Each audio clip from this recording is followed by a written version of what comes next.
Assalamualaikum warahmatullahi wabarakatuh. Salam sejahtera bagi kita semua, salam sehat. Kali ini konten yang saya akan kemukakan adalah terkait dengan TGR, tuntutan ganti kerugian terhadap pegawai negeri bukan bendahara atau pejabat lainnya. Ya, terutama nanti untuk yang daerah ya. Walaupun sudah cukup lama nih, cuma ada yang request gitu ya. Masih banyak yang belum tepat atau belum paham terkait dengan TGR ya. Mudah-mudahan saya juga ingat ya. Karena udah walaupun saya penyusun, termasuk tim penyusun ya di 2016 ya, PP 38 dan Permendagri 133 2018 tuh ya, tentang kerugian daerah ya. Sebelum masuk, teman-teman sekalian ya, saya minta di subscribe ya, di share buat yang membutuhkan ya, dan like. Ini untuk tuntutan ganti kerugian terhadap pegawai negeri bukan bendahara atau pejabat lainnya. Dasar hukumnya yang pertama Undang-Undang 1 tentang perbendaharaan negara, Undang-Undang 23, PP 38 ya, ini yang saya bilang tadi, saya termasuk tim penyusun beberapa kementerian lembaga ya. Di Javu ya sama teman-teman. Ya, sama Kemenkumham dulu ya, dengan Kemenq ya, berhari-hari ini bikin ini ya, sampai berapa ada kali setahun ya kita bersama-sama itu untuk bikin ya PP 38, kemudian Permendagrinya juga udah cukup lama juga, malah waktu itu sebelum PP-nya keluar kita sudah ini ya paralel ya untuk bikin Permendagrinya. Itu juga dari 2016 keluar PP-nya, keluar Permendagrinya masih di 2018 tuh ya. Oke, selanjutnya untuk siapa sih subjek dan objeknya gitu ya. Kita agak gedein gitu ya. Subjeknya itu adalah pegawai negeri bukan bendahara. Siapa saja, yaitu pegawai ASN. Jadi yang dianggap ASN itu kan adalah PNS, P3K, dan katanya sekarang juga paruh waktu juga dianggap sebagai P3K, dan otomatis berarti ASN ya. Kemudian anggota TNI, Polri, pejabat negara yaitu menteri ya, itu termasuk pejabat negara ya. Kemudian pejabat yang menyelenggarakan pemerintahan yang tidak berstatus pejabat negara ya, termasuk juga adalah kepala daerah, DPRD itu masuk sebagai pejabat daerah ya. Ini di yang kuning disebutkan ya, termasuk. Jadi pejabat negara adalah ketua, anggota ketua DPRD, pejabat daerah, pimpinan dan anggota lembaga non struktural yang dibiayai oleh APBN dan APBD gitu ya. Nah, kalau misalnya kepala daerah bagaimana Bu gitu kan ya. Kita kalau melihatnya ya dari status sebagai pejabat negaranya ya, karena ini kan APBD juga dibiayai oleh APBN maupun APBD ya. Nah, APBN-nya itu dari DD ya, APBD-nya itu dari ADD. Ya, bisa saja kita persamakan ya, walaupun kalau untuk perangkat desanya ini yang tidak ada ketentuannya, tapi kalau untuk kepala desanya bisa saja dianggap sebagai pejabat daerah gitu ya. Tapi kalau yang untuk perangkat desanya ini harus berhati-hati sekali ya. Nah, untuk diberikan atau dispensasi berupa kerugian daerah tadi atau dalam bentuk TGR.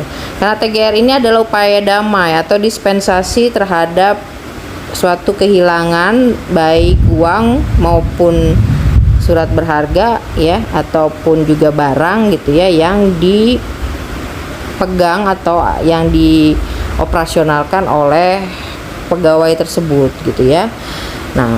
Nah ini yang masih perdebatan ya, walaupun salah satunya ketika kami juga menyatakan kepada BKN dan Menpan supaya perangkat desa ini ada statusnya ya, apakah mereka jadi P3K atau ya bagian dari ASN kalau udah P3K ya.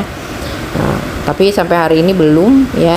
Kasihan sekali ya, karena nanti mereka kenanya sebagai hukum umum, yaitu pidana atau perdata ya. Kalau pidana atau perdata ada kurungan ada kerugiannya juga gitu ya. Tapi kalau kerugian ya dia hanya membayar kerugiannya aja ya, tidak dikenakan hukuman subsidiar kurungan ya, seperti itu. Nah, itu terkait dengan subjek dan objeknya, siapa yang dikenakan, dan objeknya ini sudah tahu, uang, surat berharga, dan barang ya.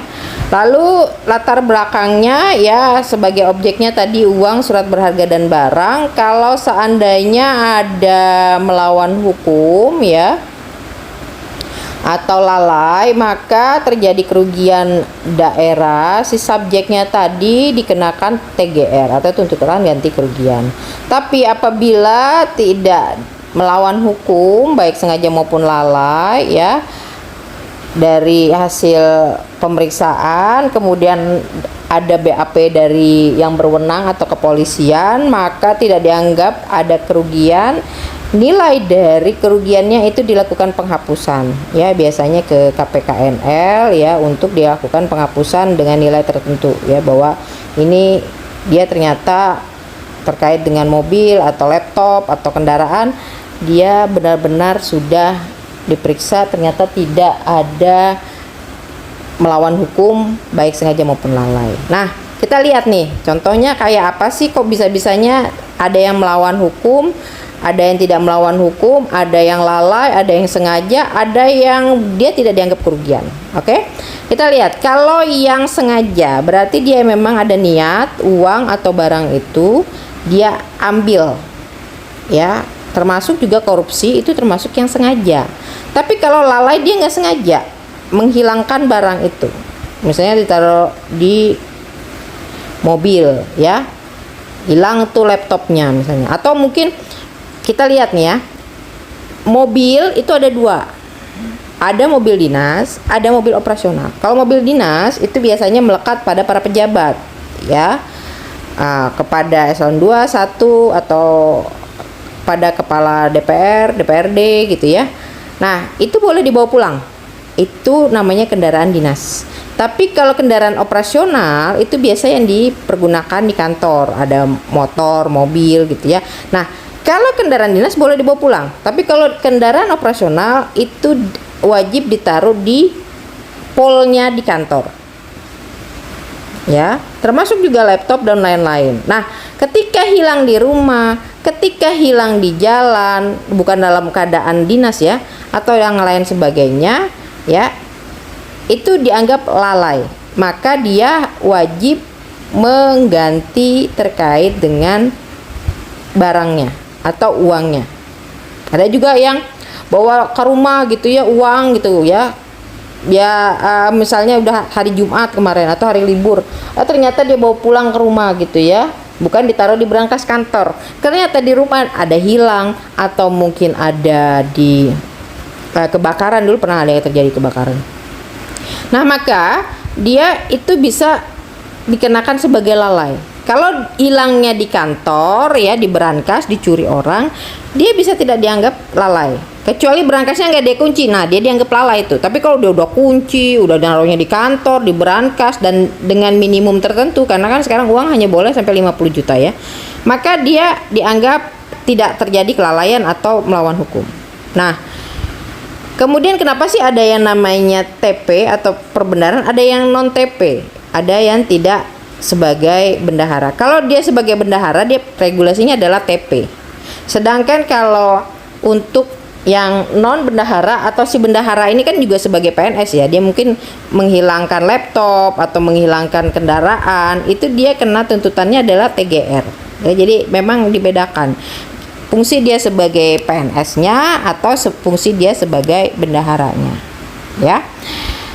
Selanjutnya teman-teman sekalian, informasi kerugian daerah atau negara ya, itu bisa ada dari hasil pengawasan dari atasannya ya, kemudian APIK, lalu ada BPK ya, hasil pemeriksaan BPK, laporan tertulis dari dirinya sendiri, kan bisa aja ya ngilangin apa gitu, laptop, apa ngilangin motor ya, ngilangin kamera ya, bisa aja kan.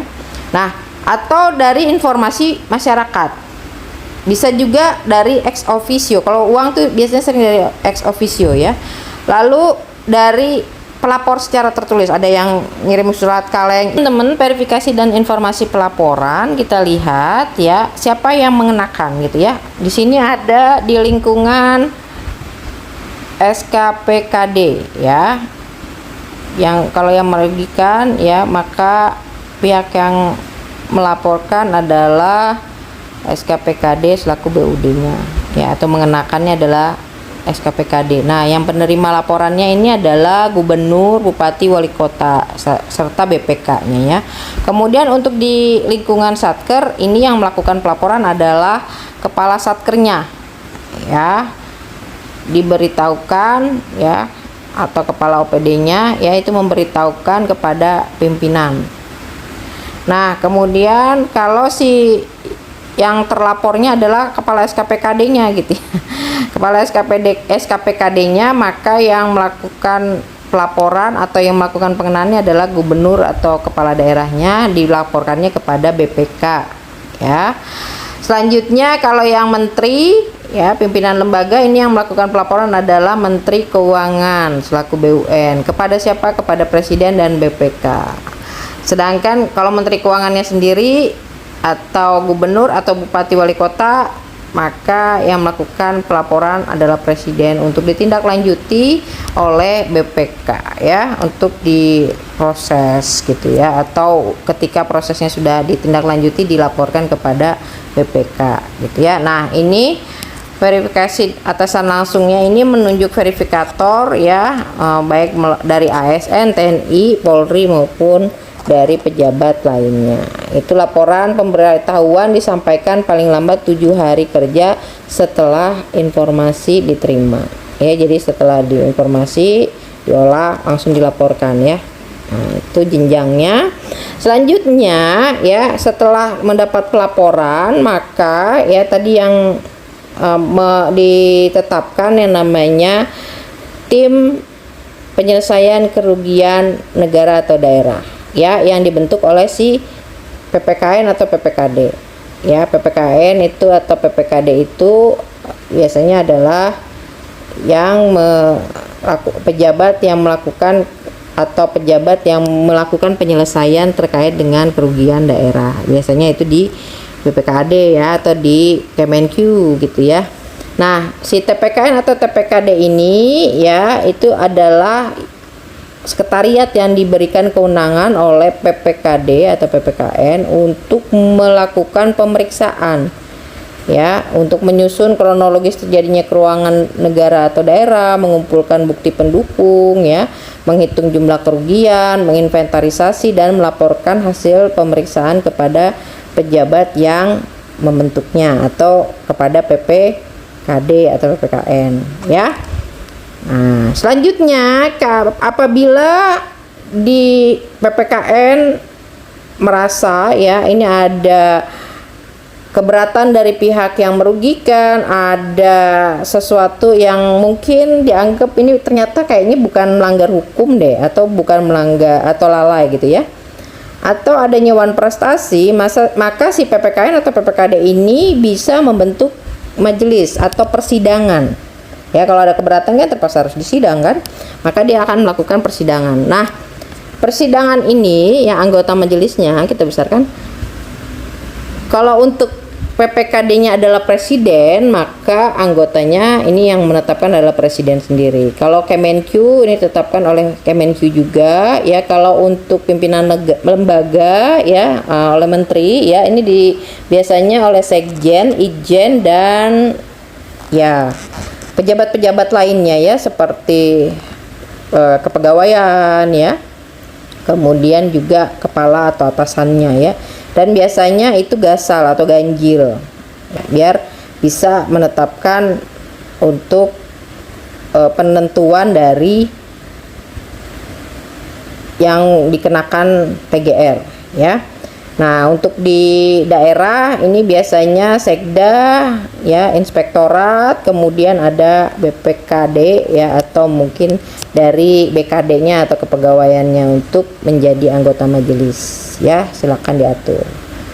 Selanjutnya tadi kita katakan bahwa TGR ini adalah dispensasi atau dia merupakan sesuatu yang upaya damai gitu ya.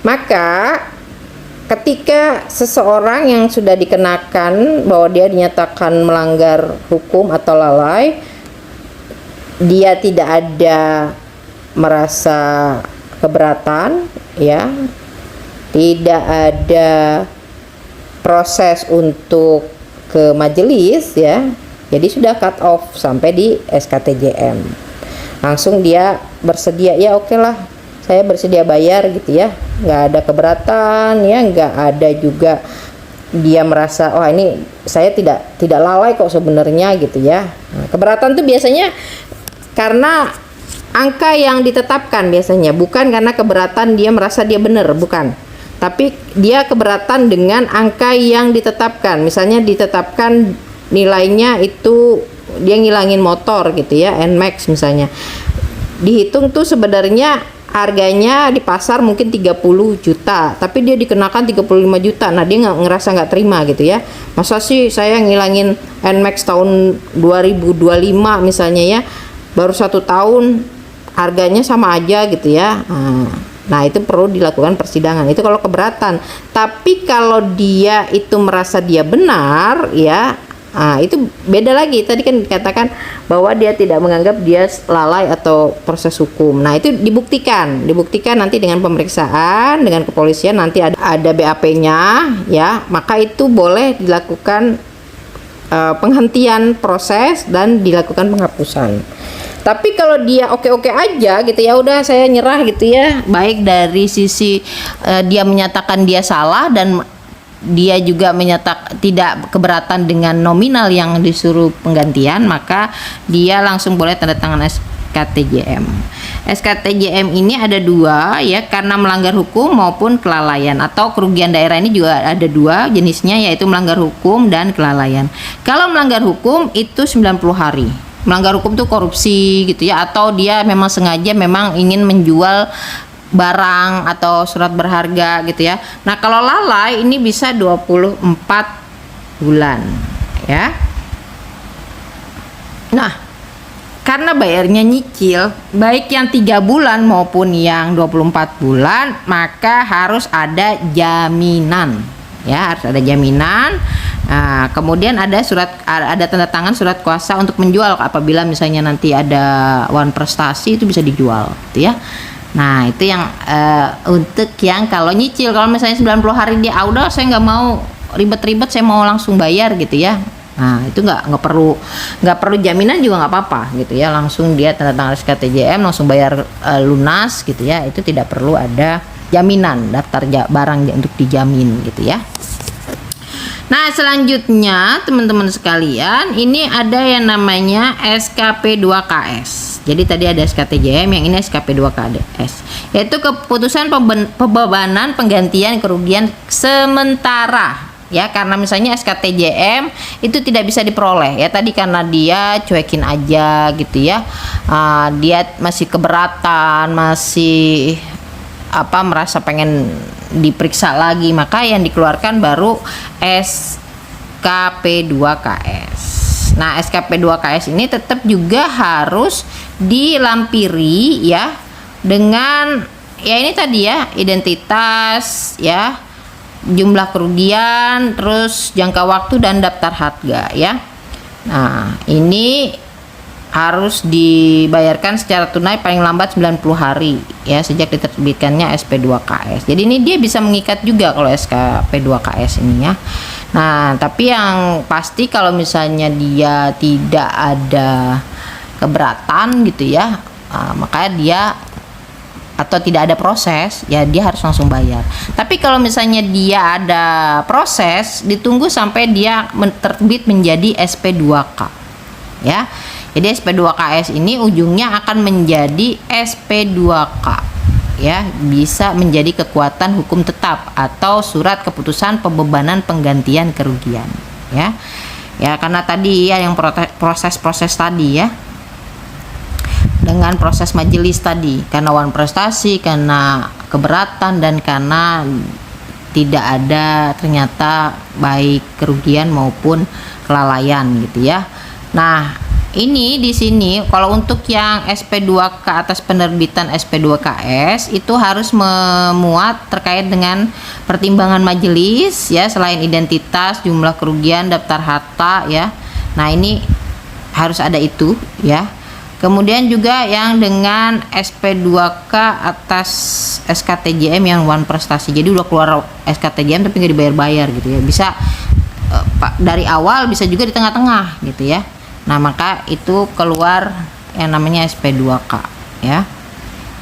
Nah, ini bagian alirnya teman-teman sekalian. Dari informasi ya dilakukan verifikasi oleh atasan ya, diteruskan ke PPKD atau PPKN ya. Lalu PPKD ini akan membentuk TPKD atau tim ya untuk penyelesaian kerugian daerahnya.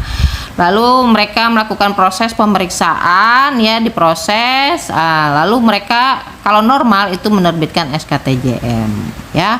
Kalau tidak normal dia kena atau masuk ke SP2KS ya, atau kalau diproses dia kena dengan SP2K ya. Nah, untuk SP2KS dan SP2K itu melalui majelis ya, majelis pertimbangan penyelesaian kerugian negara atau daerah. Nah, di sini kita lihat sidang majelis apabila ada keberatan, wan prestasi atau bukan disebabkan perbuatan melanggar hukum atau lalai ya. Di sini dari PPKD atau PPKN ya ke majelis ya, membentuknya majelis tadi karena dari TPKD hasil TPKD nggak langsung direspon jadi SKTJM, maka melalui majelis.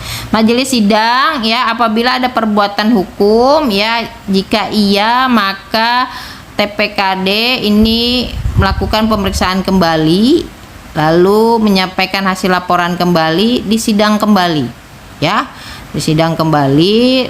Kalau ada perbuatan melanggar hukum atau lalai, ini putusannya menyatakan bahwa ini ada kerugian daerah ya, maka ini ditetapkan dengan penyelesaian SP2K karena ada proses tadi ya. Nah, apabila tidak ada, nah kalau tidak ada maka ini dilakukan pertimbangan penghapusan ya, diusulkan oleh majelis ke PPKD atau PPKN-nya dilakukan penghapusan. Nah, oleh si PPKD ini dia mengusulkan kepada KPKNL ya, lembaga atau tim ya yang bisa menyatakan bahwa barang atau uang ini bisa dilakukan penghapusan, baik hapus buku atau mungkin hapus dari laporan keuangan gitu ya.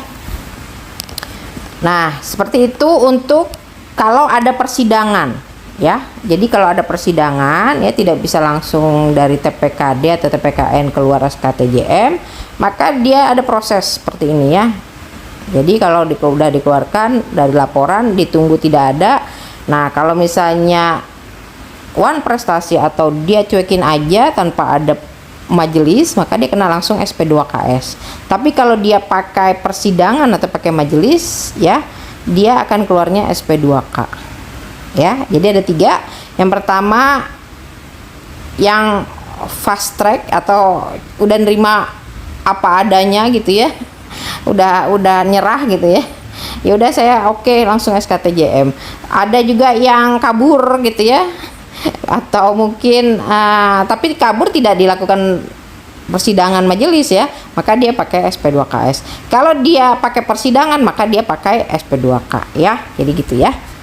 Selanjutnya dilihat dari nilai buku atau nilai wajar. Kalau nilai buku ini ada penyusutan ya, karena waktu zamannya bikin ini nih belum ini ya accrualnya ya, banyak yang belum dilakukan penyusutan ya untuk barang-barang daerah. Kalau sekarang kan udah ada ya, jadi bisa pakai nilai buku. Kalau nilai wajar ini apabila di suatu tempat itu ya, atau di Pemda atau di lembaganya tidak ada penyusutan, maka kita pakai nilai wajar, nilai paksar atau pakai appraisal ya, itu untuk penentuan nilai dari kerugian daerah atau negara. Lalu selanjutnya dari penagihan, baik dari SKTJM pakai SP2KS atau SP2K ya, ini ada yang namanya diterbitkan surat penagihan baik kepada orang yang bersangkutan maupun ahli warisnya. Ya, lalu setelah dapat surat penagihan dilakukan setoran ya, baik yang sampai 90 hari maupun yang 24 bulan. Setelah itu kalau lunas dikeluarkan SKTL atau surat keterangan tanda lunas. Baru bisa dihapuskan. Ini lapor lagi ya, lapor lagi ke KPKNL ya untuk dilakukan penghapusan. Nah, lalu PPKN dan PPKD ya biasanya menerbitkan untuk surat penagihan itu 7 hari setelah SKTJM atau SP2KS atau SP2K ditetapkan ya. Nah, lalu dari penyerahan penagihan kerugian negara ini ya, kalau dari One Prestasi ya atau pakai SP2KS ini ya, ini diserahkan tidak diketahui orangnya ya, lari misalnya gitu ya, maka bisa minta tolong instansi yang menangani piutang negara ya, atau di sana biasanya ada tim KPKNL-nya. Nah, di sini itu timnya bukan hanya Kementerian Keuangan, di situ ada kepolisian dan kejaksaan. Biasanya sih ada biayanya ya, ada biayanya kalau nggak salah 10% dari nilai yang mau ditagihkan. Dan ini bukan pungli, bukan, itu ada regulasinya ya. Nah, yang repot itu kan kalau yang seandainya kayak kepala daerah gitu ya atau DPRD, itu kan dia hanya 5 tahun ya, setelah itu nggak bisa atau tidak ada lagi gaji dan lain-lain yang bisa ditarik ya untuk sebagai cicilan untuk pembayaran TGR-nya ya. Nah, ini kita bisa minta tolong nih sama instansi ini ya, sama KPKNL. Nah, kemudian di kadaluarsa itu kalau 5 tahun ya, apabila 5 tahun sejak diketahuinya kerugian tidak di follow up, atau 8 tahun setelah terjadi kerugiannya ya. Jadi udah ditetapkan tapi nggak tahu orangnya kemana gitu ya, tiba-tiba 5 tahun datang, ya udah datang lagi dia, tapi kan udah nggak jadi PNS juga kali ya, kalau 5 tahun setahun aja udah nggak jadi PNS. Nah, kalau 3 tahun ini bisa dianggap ya kadaluarsa apabila hak ahli warisnya tidak diberitahu. Makanya kalau ada apa-apa ya, ini juga harus diberitahu keluarganya ya. Kalau ada kejadian secepatnya diberitahu ya. Kalau tidak diberitahu 3 tahun aja udah kadaluarsa gitu ya. Nah, selanjutnya ini untuk penagihan dan penyetoran ya, paling lambat 60 hari setelah TGR itu ditetapkan ya. Jadi jangan lama-lama ya, nanti belum ada kode akunnya lah apalah gitu ya, padahal secara administrasi itu udah memenuhi semua gitu ya. Nah, ini yang kita lihat untuk akuntansi dan pelaporannya mengikuti SAP ya. Nah, selanjutnya untuk sanksi pidana ya, walaupun dia misalnya kena subsidiar pidana, itu tidak menghilangkan TGR-nya ya. Jadi teman-teman jangan saya maunya dikurung aja deh gitu ya, biar nggak usah bayar gitu, enggak, tetap, karena apa, di laporan keuangan tetap ada. Jadi kalau bisa teman-teman ya, itu dikejar dulu TGR-nya, karena kalau udah masuk ke kejaksaan orangnya susah dimintai gitu loh, apalagi kalau udah nggak jadi pegawai negeri lagi karena hilang kan ya. Nah, makanya itu harus segera dikenakan ya, dikenakan TGR. Nah, ini kita lihat di amanatnya ada untuk bikin perkada ya, untuk daerah ya, untuk negara itu bikin permen masing-masing KL. Nah, tadi refer yang tadi juga ya, bahwa dalam waktu 60 hari harus ditindaklanjuti ya. Kalau tidak ditindaklanjuti, maka baru boleh masuk yang namanya kejaksaan dan kepolisian atau penegak hukum. Ini ada nih waktu itu nota kesepahaman Kemendagri dengan kejaksaan dan kepolisian. Jadi selama 60 hari ini disuruh TGR dulu Kalau tidak dilakukan tadi oleh PPKD-nya ya, tidak menunjuk PPKD-nya, tidak menunjuk TPKD, atau tidak kalau misalnya ada keberatan dan lain-lain tidak menunjuk majelis gitu ya. Nah, dalam 60 hari itu tidak ada proses baik dari atasan maupun dari PPKD-nya, maka itu baru boleh masuk yang namanya kepolisian dan kejaksaan. Nah, itu ada amanatnya di setiap pedoman umum untuk masing-masing daerah itu bikin MOU atau nota kesepahaman dengan baik dari APIP, dengan BPK, KPK, atau mungkin dengan penegak hukum ya, dengan kepolisian dan kejaksaan. Jadi kalau belum menyelesaikan kerugian negara atau daerah ya, maka atau tidak ditindaklanjuti rekomendasi dari BPK atau inspektorat, itu baru bisa dikenakan atau bisa diambil alih oleh APH ya. Jadi teman-teman kayak gitu ya. Jadi misalnya ada kepala dinasnya dan lain-lainnya itu langsung ditangkap sama kejaksaan, jangan dulu. Makanya kalian harus ada MOU. Kalau nggak ada MOU, iya nggak bisa juga ya. Karena apa? Karena tidak ada kesepakatan dengan si APH bahwa kalian nggak boleh masuk. Kami dulu yang periksa. Kenapa begitu? Yang satu, yang kita punya hak sebagai ASN, termasuk mereka juga sebenarnya ya, kepolisian dan kejaksaan, adanya upaya damai atau dispensasi dengan TGR ini ya. Yang kedua, ketika mereka kena hukum umum oleh APH, kan tadi sudah dikatakan tidak menghilangkan kerugian daerahnya. Nah, ketika tidak menghilangkan, orang yang udah kena subsidi belum tentu mau, akhirnya kita rugi terus. Akhirnya di dalam laporan keuangan itu selalu keluar gitu ya, kerugian sebesar X, keluar kerugian tersebut.